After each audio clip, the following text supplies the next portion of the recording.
Thank you so much, Fuzzy. Actually, so much. And I just wrote the book called Death and Life of the Great American School System. And I credited you with having an enormous impact on my thinking. Can you hear me? Okay, I just want to be sure. I have never been to Hawaii, so I'm doubly sorry that I'm not here with you today, and I hope I'll have another chance to visit. You're very lucky to have the Education Institute to advocate for you and for better public schools and for your teachers. That's terribly important. A lot of states don't have. I'm going to speak with you today about what I call the hoaxes of the privatization movement, because this is what's happening in most of the United States, not necessarily in Hawaii, but throughout the rest of the country. There is a very avid movement to privatize public education. And it's built on a series of misstatements, errors. The word that I would use would be prevarications, but I could have used a shorter word, but I'll just call it prevarication. First is the claim that we hear again and again that the education in the U.S. is failing, that it's declining, that we're falling behind other nations, and that we're in an education crisis.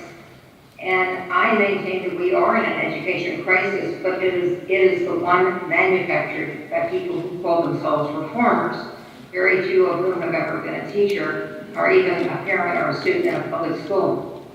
Secondly is the claim made by reformers over and over again that bad teachers cause low test scores, and that if we get rid of the teachers, the test scores will soar and the achievement gaps will close. There's an economist at Stanford University, Eric Kanyashek, who argues that if we fired 5 to 10% of our teachers every year based on test scores, the economy would grow by trillions and trillions of dollars. I have no idea how he came up with that, but he's never explained it. Then there's the matter of the international test scores, about which we hear constantly from politicians and pundits.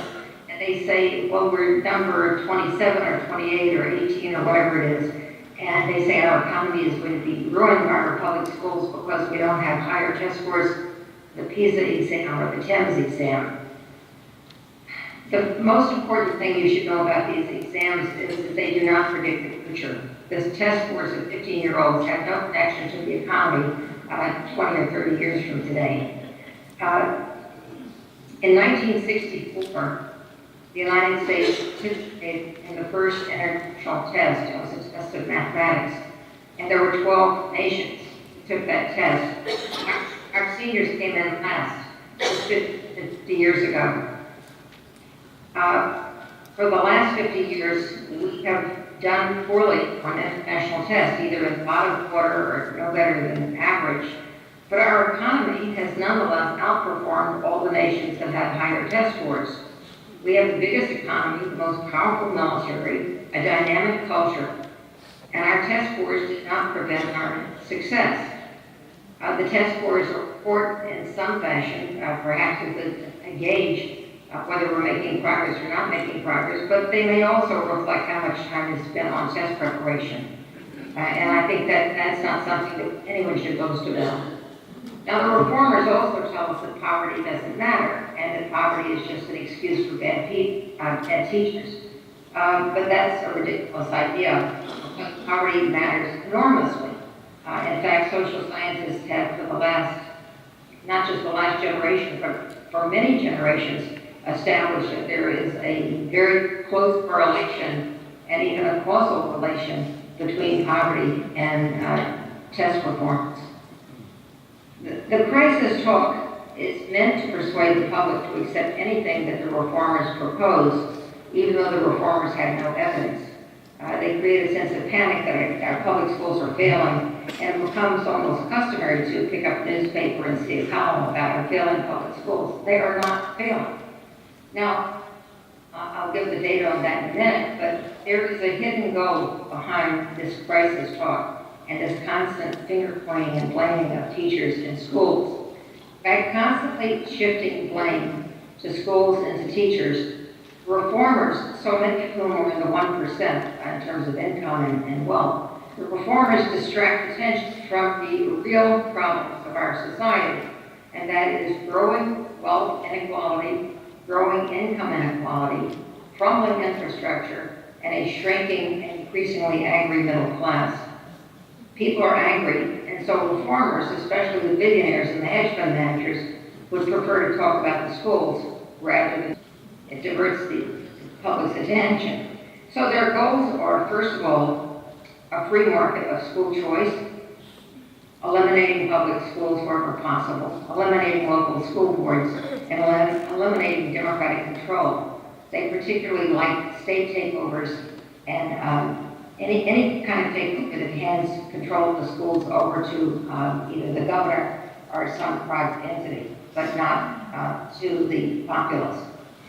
A second of their goals is to kill teachers' unions and to replace experienced teachers with newcomers like Teach for America, who won't stay long enough to collect attention. That's supposed to save money. And this is why the reformers are promoting court cases to eliminate tenure and to weaken labor unions. One case is now in the courts of California. It's called Vergara, and it would eliminate tenure. And the other case is before the Supreme Court. It's called Friedrichs. And the purpose of Friedrichs is to say that people who don't want to pay union dues don't have to pay union dues, but get all the benefits. And this is meant, obviously, to cripple the unions. It has nothing to do with union political activities, because an earlier decision said that no one's required to pay for the political activities of the unions. It really is a question of whether people can drop out of the union and still collect all the benefits. And that's what the Koch brothers and others were backing this court case would like to see happen. Now, the facts are these, as I've given you the claims and the myths and the hoax. The facts is that United States education is not failing and it's not declining.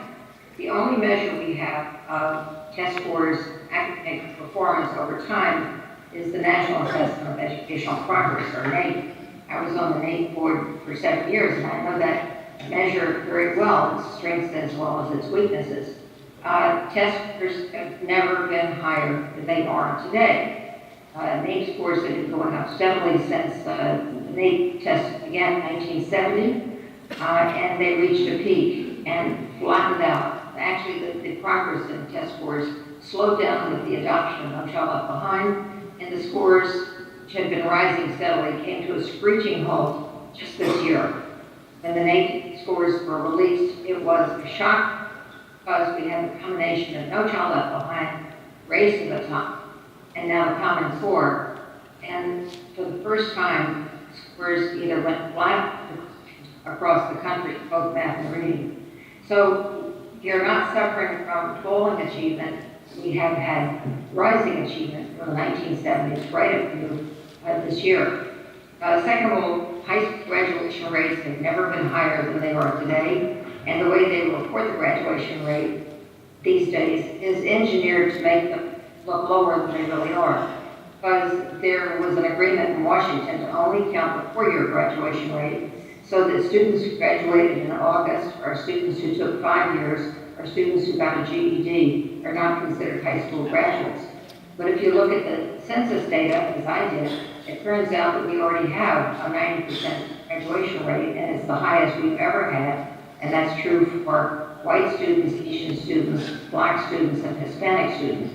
So we do not have a graduation crisis. We're actually doing quite well in terms of the graduation rate. The other piece of this is that the dropout rate is now the lowest that it's ever been in history.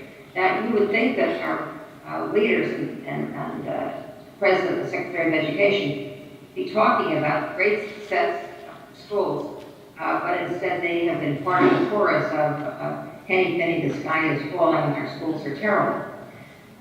What we do find is there are communities in crisis, and there are very low scores, lower scores, and lower graduation rates wherever there are high levels of poverty and racial segregation.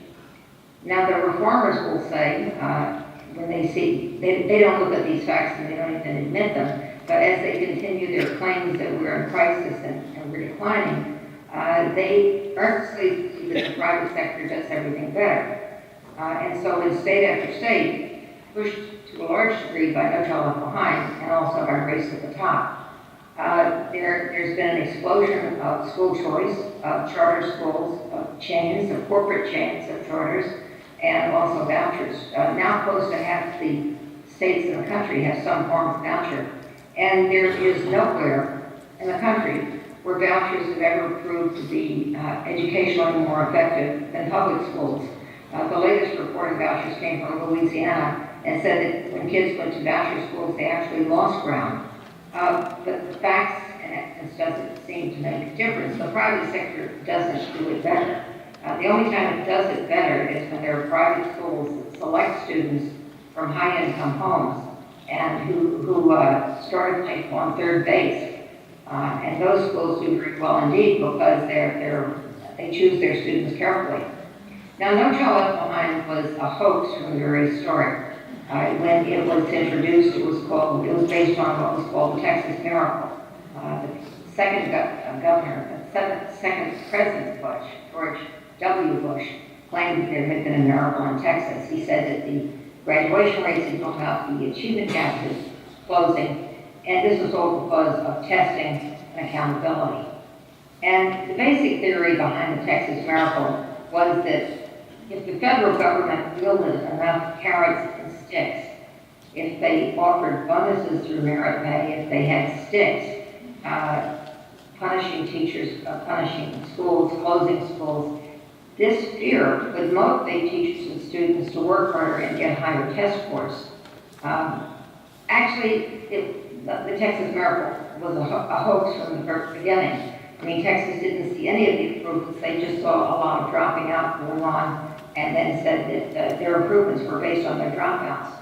But if we look at NAEP over the years since George W. Bush was elected president, we don't see a miracle. But that's what No Child Left Behind was based on, was that teachers needed carrots and sticks and that students who would respond to the test and try harder if they were held accountable. So No Child Left Behind included this absolutely absurd goal that 100% had to be proficient by the year 2014. Now, you may know that there's no nation in the world where 100% of children are proficient. So that was nonsense from the beginning. And no one in Washington actually believed it. I remember going to a conference at the Willard Hotel in Washington, D.C., and hearing a group of senators talk about No Child Left Behind, which they had just passed. And one of the senators was Lamar Alexander. He's now the head of the Education Committee in the Senate, and he had been my boss when I worked for the first president. So after they presented their discussion of what was in No Child Left Behind and how it would work, I got up and asked a question, and I said, Senator Alexander, do you really believe that 100% of children will be proficient by 2014? And he responded, no, we don't believe that. We just think it's good to have goals. Well, to have a goal that's an impossible goal, and then punish people when they can't reach the impossible goal is cruel. No one expected that goal to be met, and yet that goal was used to close schools, fire teachers, fire principals, and it was ridiculous and punitive. No Child Left Behind should have been revised in 2007 by Congress, but Congress couldn't agree on what to do. The reality is that Congress became obsessed with accountability. Once accountability got into the law, it's like some kind of addictive substance or addictive idea, and it became impossible for Congress to think of any other way to write a federal law other than to demand more testing and more accountability. When President Obama was elected in 2008, most people thought that he could overhaul No Child Left Behind, but instead we got Race to the Top. Hawaii had the misfortune of winning Race to the Top. I'm very sorry.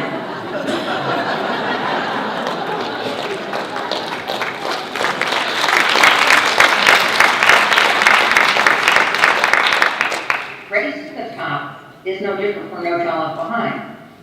The goal of Race to the Top was that we would somehow, by pressuring everybody and threatening everybody and punishing everybody, get the highest test scores in the world.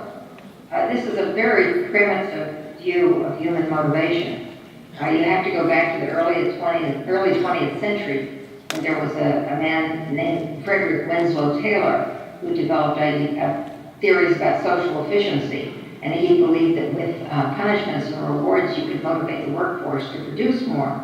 Well, it doesn't work, and that's not what 21st century cognitive psychologists believe. People like Dan Ariely, who wrote a book called Predictably Irrational, Edward Dechy, who wrote a book called Why We Do What We Do, and Dan Pink, who summarized the work of Ariely and also Dechy, have said that people are motivated by idealism. They're motivated by a sense of wanting to make a difference, by having autonomy to do what's right, by professional ethics. These are the factors that motivate people, not whips and chains and carrots and sticks. But so we got race top, and its goal was to have the highest test scores in the world, which is frankly ridiculous. Not everybody wants to have the highest scores in the world, but only one nation wins, and it's just not a good goal. The goal of American education is supposed to be equality of educational opportunity, not the highest test scores in the world. And frankly, we can never improve test scores unless we reduce child poverty because of the relationship between poverty and test scores. But reformers persuaded Congress and the media that standardized testing is the best way to measure students, teachers, principals, and schools. But this is not true. What you're measuring when you use a standardized test is the family income of the students. Affluent suburbs have high-scoring schools. Poor communities have low-scoring schools. If you look at the results of whether it's the ACT or the SAT or any test in the world, including the NAEP, the National Assessment of Educational Progress, the test scores of wealthiest kids are at the top, and the test scores of poorest kids bottom. Now, there are always exceptions. There are wealthy kids who are not too bright and have low scores. And there are some poor kids who just are phenomenal and outperform and so. But they're the outliers. The reality is every standardized test in the world is highly correlated with family income and family wealth. There are other reasons not to put so much emphasis on tests. As I learned from my 7 years on the National Assessment Governing Board, which is the board that oversees the NAEP, tests have flaws, they have statistical errors, there are errors in the scoring. The only thing that standardized about them is when they're run through a computer to score them, but the questions are not standardized. These are social constructions, they're human devices. One of my jobs on the NAEP board was to read questions, and I can't tell you how many times I would stop and say, wait a minute, there are two answers here that are correct. Or, wait a minute, I don't see a correct answer here. And these were questions that had been reviewed again and again by professional panels. And I would stop and everyone would look at the question again and say, you're right. There are two right answers. There's no right answer. And yet we're going to determine children's lives based on these flawed instruments. Another thing you should understand about tests is we're the only nation in the world that I'm aware of that tests every child every year. Most other nations test children, they call it grade span testing, where they have one test in elementary school, one test in junior high school or middle school, one test in high school. In Finland, as I'm sure Kazi told you, school is a standardized testing-free zone. They don't have standardized testing. And, miracle of miracles, it doesn't make any difference. Their performance is very high in the international test because having standardized tests doesn't make anyone smarter. My guess is that it is just a kind of conformist thinking that's antithetical to what we want in our schools. The most important use of tests, standardized tests, is diagnostic. But we're now using them to evaluate and measure and rank and rate and label and tell children they're failing, tell teachers they're no good. That is not the purpose or the values testing. Some politicians think that if you test students more frequently, they'll get smarter. But if you have a fever, you won't cure it by your temperature more frequently.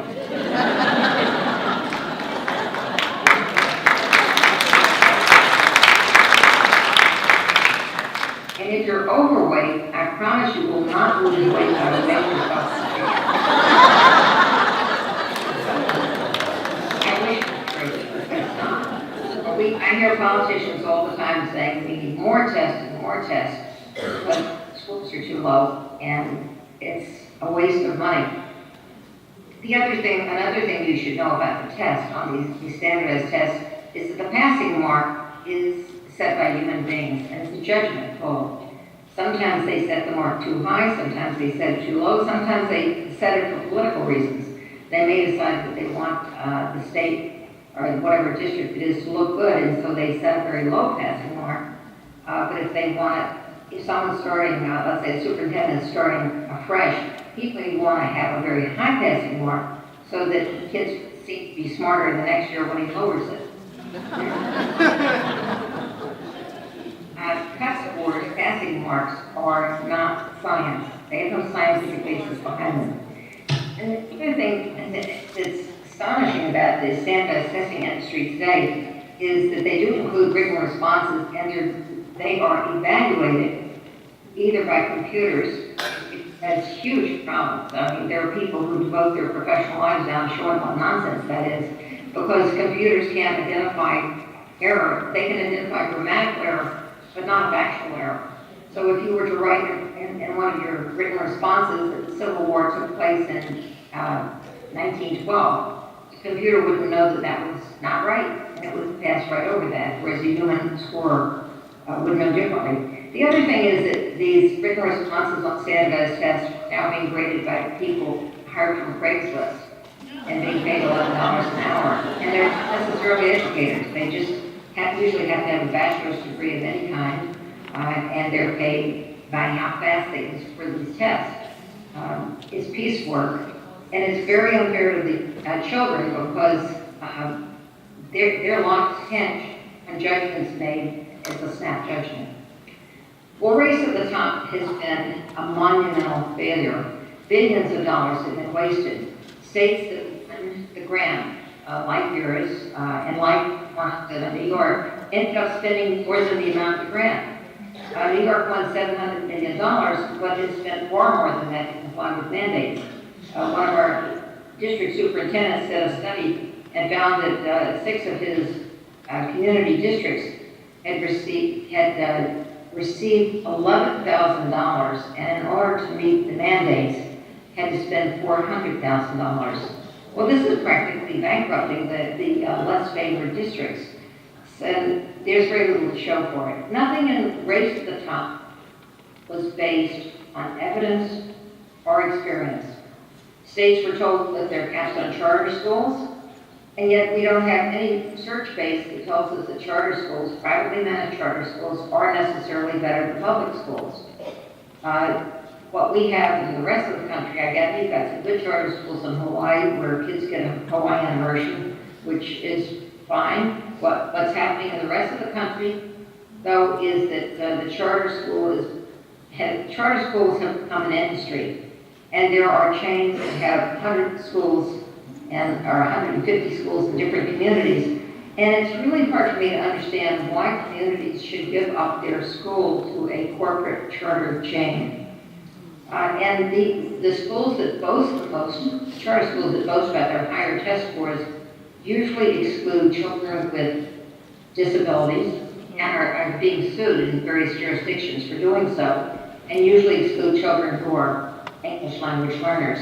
Well, we're supposed to believe that charter schools are going to teach public schools a lesson, but public schools can't exclude children with disabilities. That's illegal as well as unethical. They can't exclude English language learners. They have to take all children, and the charter schools don't.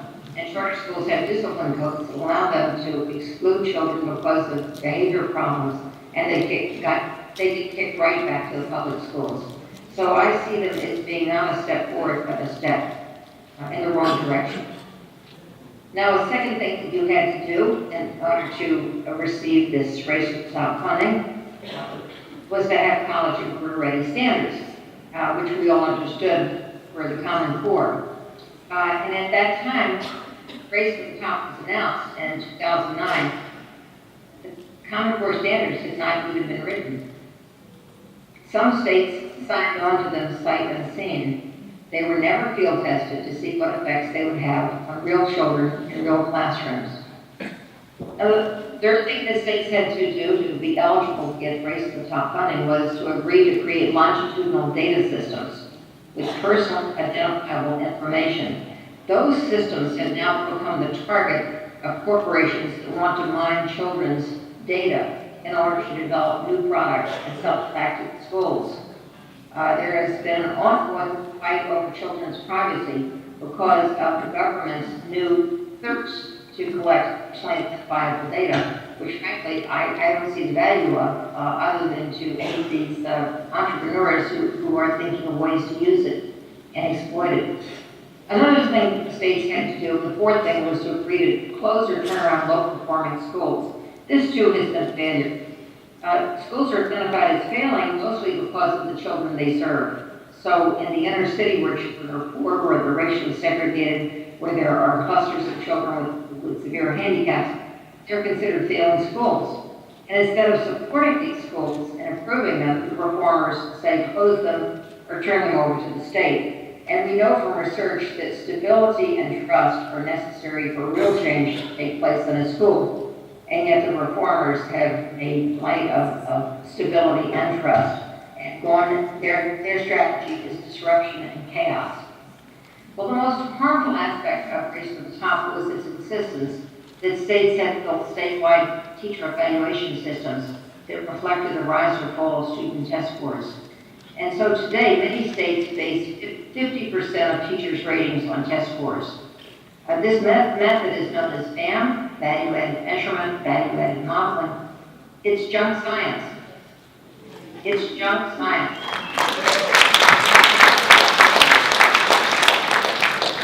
It treats standardized tests as reliable scientific and objective instruments, which they are not.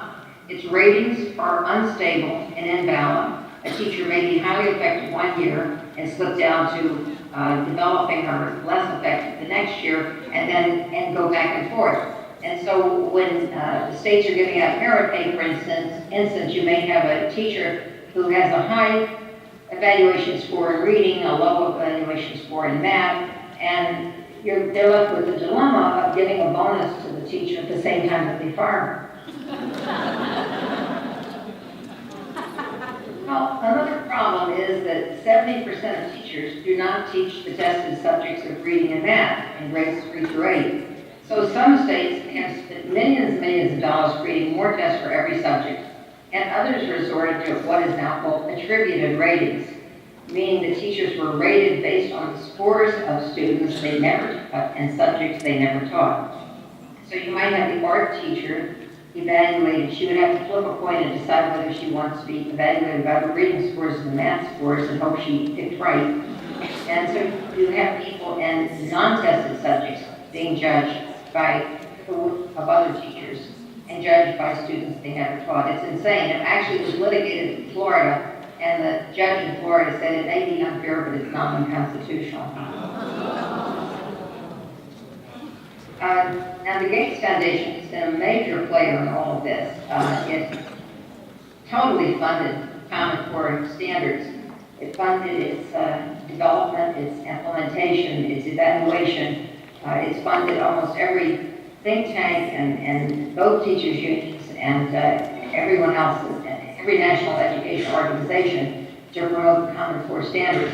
But the Gates Foundation was also a huge player and promoting the evaluation of teachers by test scores.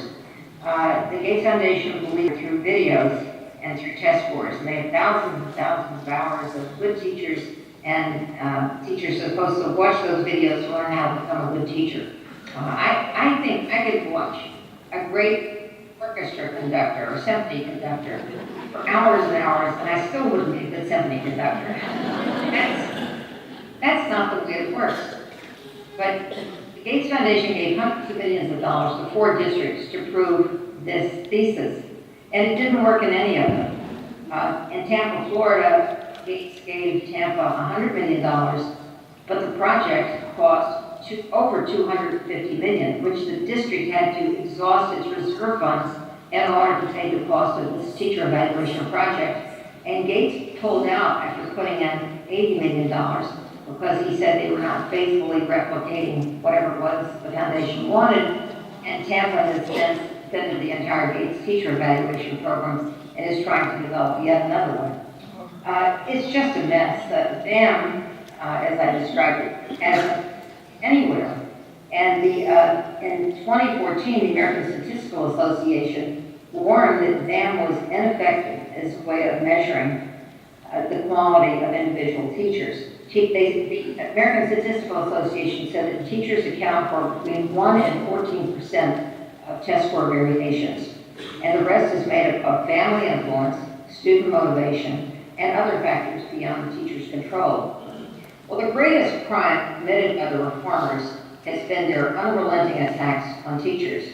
Secretary Duncan led the attack, and he was joined by Michelle Reed, by Joel Klein, by Bill Gates, and by a pack of others who called themselves reformers. There is simply no way to improve the schools while belittling, demeaning, and degrading the teaching profession.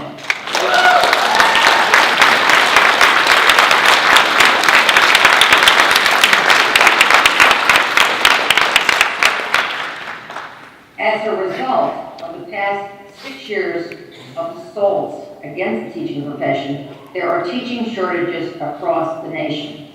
Teacher educational programs report sharply declining enrollments, and many states, especially red states, have taken advantage of the low esteem of teachers in public schools to slash their school's budget, to eliminate tenure and collective bargaining, and to eliminate any pay increases for advanced degrees.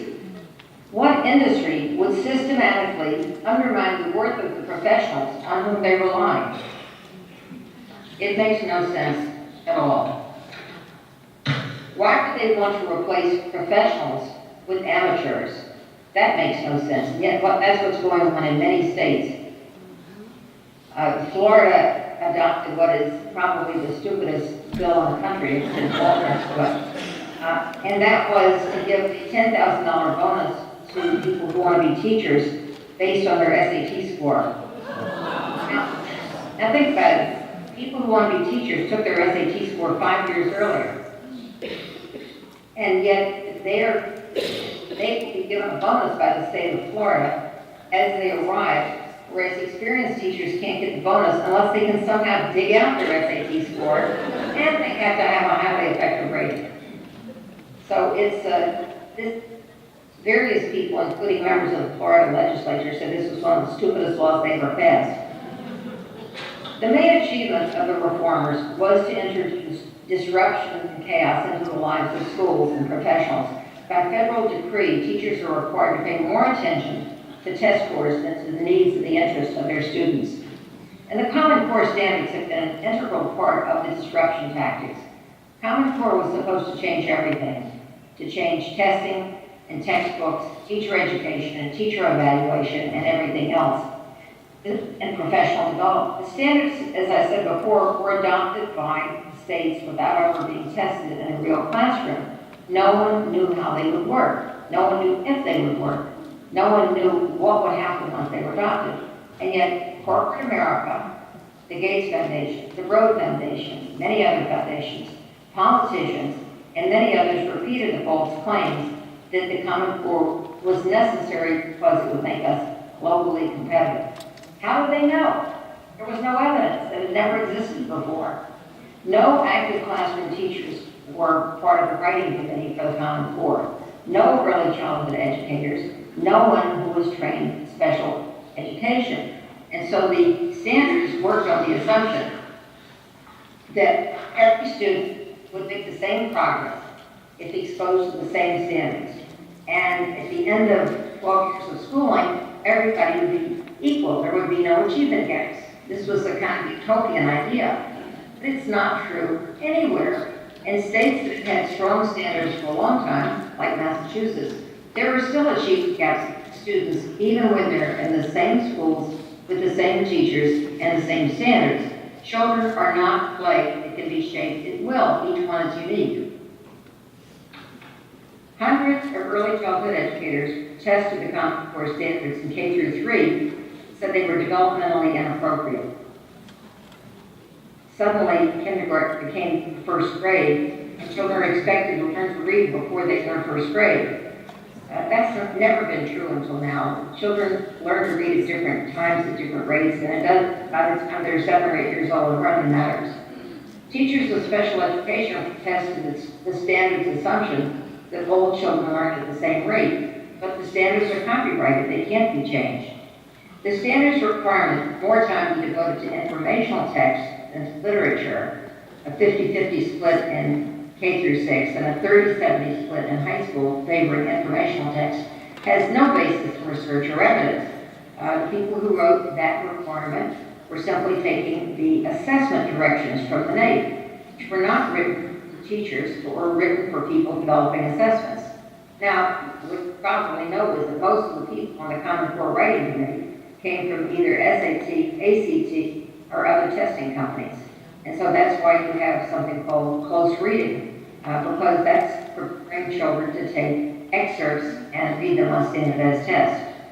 But what we've seen in the past 5 years, because of this emphasis on informational text, is that the reading of literature in American public schools has declined significantly.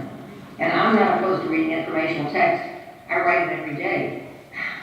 I love informational text, but frankly, I don't think the federal government should be telling anybody, any English teacher, how much time to devote to informational text and how much time to devote to literature. That should be the teacher's decision. Now,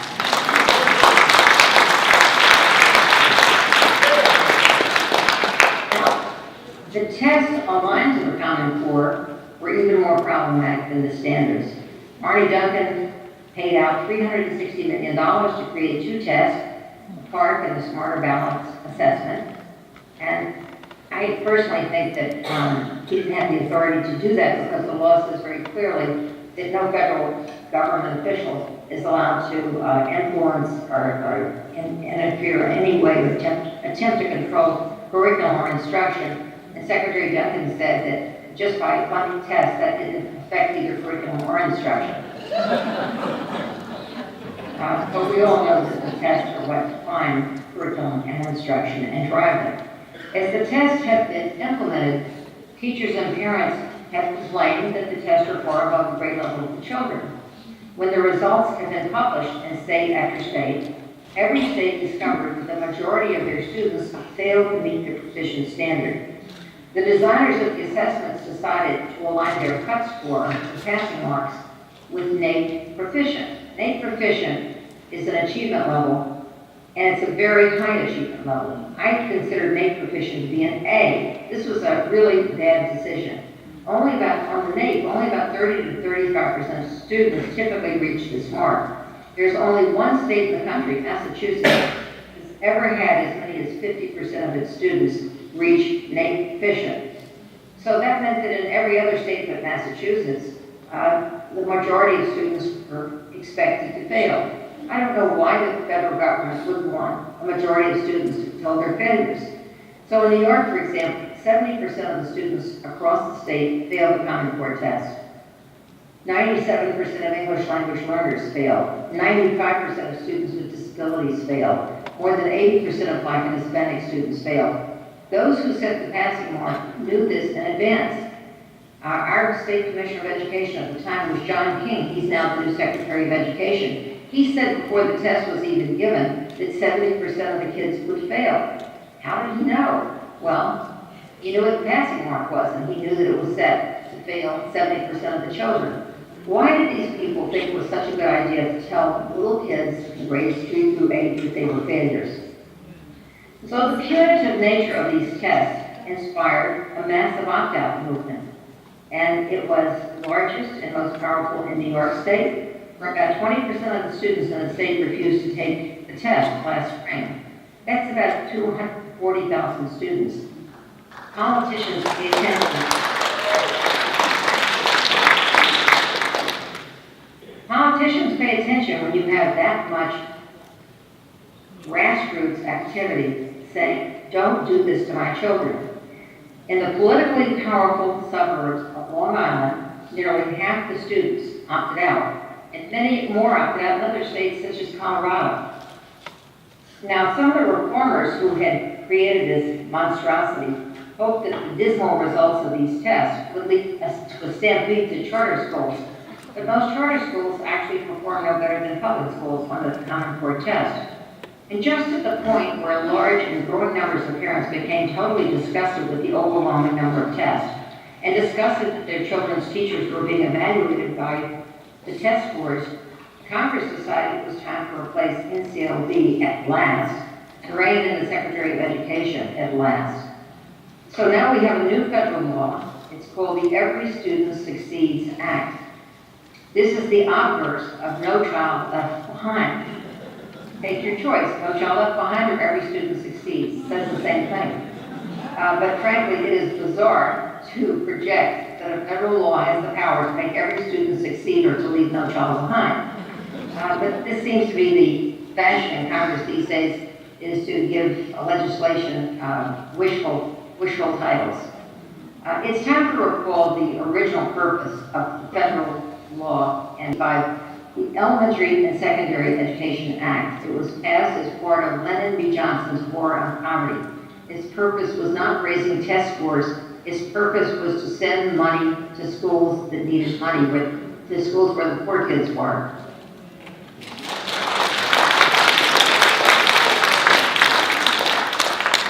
The original Elementary and Secondary Education Act, which has been reauthorized and changed many times, did not have testing and accountability as its focus. Now, the new federal law, ESSA, Every Student Succeeds Act, does not abandon testing and accountability, but it shifts the responsibility for it from the federal government to the states. States that want to cut back on testing can do so, but they're still required to test every child every year. ESSA removes the federal punishments and leaves it to the states to determine whether teachers and principals and schools will be punished for not getting high test scores. And like No Child Left Behind, ESSA has a cap on the percent of students with disabilities who are able to get an exemption from the standard test. Frankly, I don't understand that. It would seem to me that some states might have more students eligible than others, but nonetheless, there is a cap. They're afraid that the kids might get an accommodation. In other words, ESSA gives states the power to redesign the testing and accountability system of NCLB, but not to avoid it. It's still firmly rooted in the errors of No Child Left Behind. In states with a governor and a legislature who understand that children are more than a score, there is the possibility of real change in the worst excesses of the past 15 years. In states where the governor and the legislature want to continue humiliating teachers and testing children until they cry and creating a free market of schools, nothing will change and it might get worse. The good thing about ESSA is that it shifts the responsibility for school reform to the states where citizens have a chance to be heard. Most people know their elected representatives and can push them to do the right thing. When all of the control was in Washington, what the federal control was literally stifling diversity and innovation, and Congress never heard the thousands or tens of thousands or hundreds of thousands or millions of ordinary citizens who were sick and tired of all the testing and punishments. The saddest part of all this is that we have lived through 15 years of misguided policies that hurt children, stifle creativity, and demand conformity. Our society's saving grace lies not in test scores, but in the school's ability to develop good character, to develop good citizenship, and to stimulate creativity, originality, tinkering around, curiosity, imagination, wonder, and a love of learning. NCLB and Race to the Top try to shovel all our children into the same narrow mold. Good riddance to them both.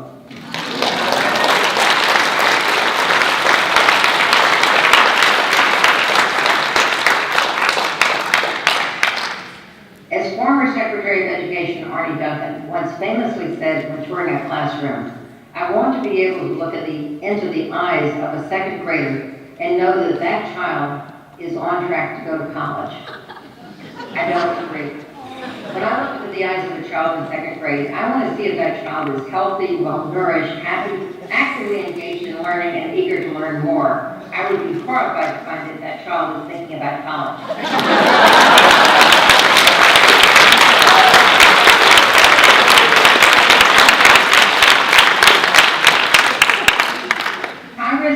Congress has turned the job of school reform over to you, to your governor, your legislature, and to all your citizens. If things go wrong, you can't blame Washington. You can blame Washington, why not? I think it still has this obsession with data and testing and accountability. But you are now responsible for valuing your teachers, improving your schools, and ensuring that every child arrives in school healthy and ready to learn. Thank you very much.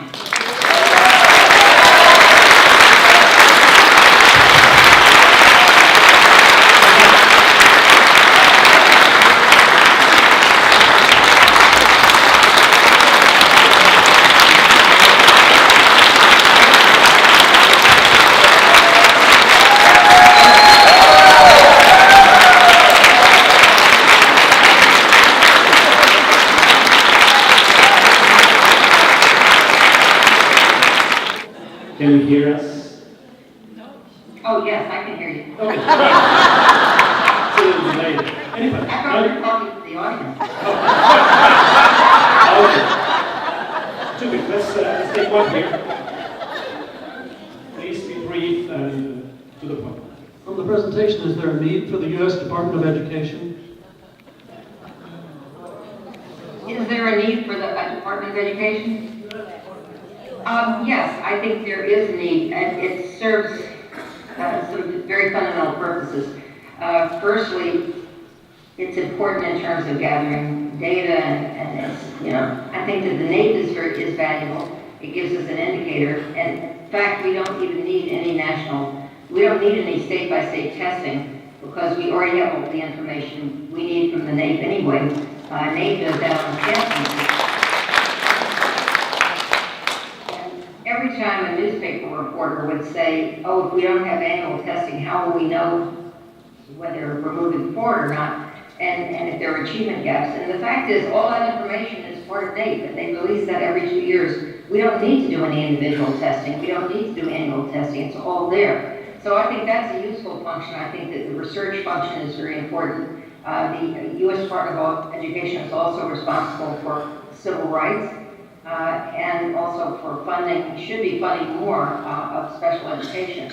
But there are a number of things, particularly in terms of civil rights, data collection, research, and funding special ed, and also higher education. And there I think this department has been particularly bad, because they have allowed the for-profit and online colleges and universities to proliferate, and most of those are complete frauds, and they've not been reined in. Thank you. The last one, anybody? Is there somebody in the front? Okay. I'll bring the mic for you, just 1 second.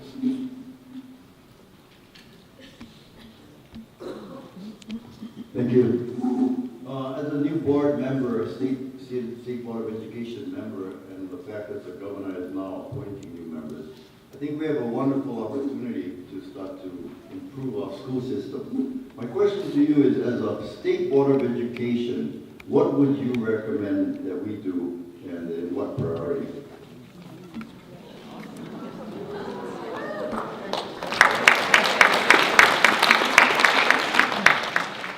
Now let me understand your question correctly. What would I recommend that the state board do as its first priority? I would, is that your question? Yeah, yes. I would sit down with, well, I guess you have to hire lawyers to do it, because the new law is 1,061 pages. So I'd sit down with it and look for every possible loophole that allows you to and to minimize the testing. There are also a number of states that are going to be allowed to do alternative modes of assessment, meaning portfolios and other ways of testing other than staff testing.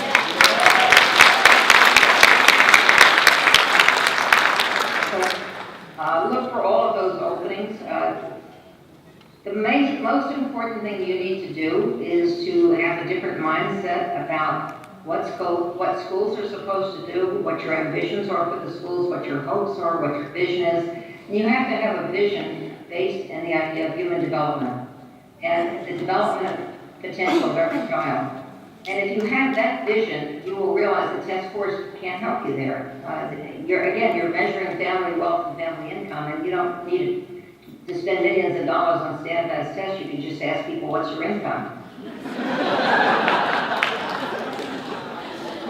But I think the most important thing is to have a vision of what's the education that you would want for your child, and what is a kind of education that is going to inspire creativity, a work ethic, self-belief, self-concept where children feel empowered to try and be and do things. But you have to think that kind of education as opposed to what we're sort of encased in spoiled thinking that has proven to be wrong, thinking that has led us nowhere, thinking that has discouraged and demoralized teachers, made parents angry. So we have to somehow break free of all these bad ideas and get back to what matters most, which is the well-being of children, and having experienced teachers who are trusted by the community and who know how to work together as a team. And we have to think about a model of schooling that's based on collaboration and not competition. Thank you very much.